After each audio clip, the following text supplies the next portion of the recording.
এবার 500 টাকার। তো এখানে সরকার নির্ধারণ করে দিছে তো 2 লিটার, তো ওনারা 2 লিটারও দিতেছে না, ওনারা দিতেছে 200 টাকার। এটা হচ্ছে আমাদের বাউল পাম্পে।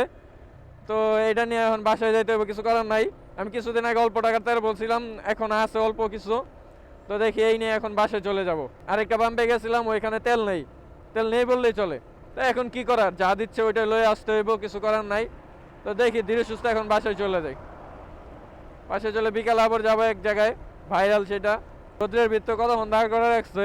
চাইছিলাম যে একটা পুলিশ মামা একটা ধরুক, একটু কাগজপাতিগুলো চেক দেখি, দেখানির পরে মনে হয় যে একটু স্বস্তি মিলবো। নাহলে অলোকে বুঝতেছি না।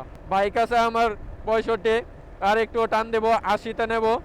80-তে নেওয়ার পরে আমি এই মাইকের সাউন্ডটা চেক দিব। প্রচুর পরিমাণ বাতাস দুই সাইডে, আর আমার বাইজরটা উঁচা করানো আছে। তো দেখি এখন কিরকম পরিমাণ সাউন্ডগুলা শোনা যায়। সাউন্ড মাইকে তো আলহামদুলিল্লাহ অনেক ভালো বেনিফিট দেওয়ার কথা, কারণ অনেক ইউটিউবারের রিভিউ দেখায় এক্স মাইকটা নেওয়া হয়েছে। এক্স মাইকের সাউন্ড কীরকম দিব এটা একবার চেক দিছিলাম, মোটামুটি ভালোই পাওয়া গেছে। এই যে কোনো ইন্ডিকেটর নাই, ডাইনে বামে চাপিয়ে দিতেছে। এদেরকে কি বলা উচিত? এই যে রং সাইডে এই মামাগুলাই মনে হচ্ছে বেশি ইচ্ছা করে, ইউটার্ন লয়ে আসো, তুমি সামনে যাও, সামনে যে ইউটার্ন লয়ে আসো। এন্ড ডাইন সাইডে বাম সাইডে যে ঢুকমো, বাম সাইডে ঢুকারও কোনো ভাও নাই। প্রচুর পরিমাণ বাতাস, প্রচুর পরিমাণ বাতাস। আমি 80 পর্যন্ত তুলছি, 80 পর্যন্ত তোলার পরে দেখি সাউন্ড যদি ভালো হয় আলহামদুলিল্লাহ, শুক্রিয়া দেয়।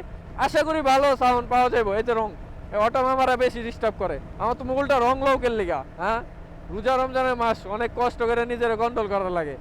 নাইলে অটো মামারা দিনে মনে হচ্ছে 24টা এমএজিবি খায় বসে।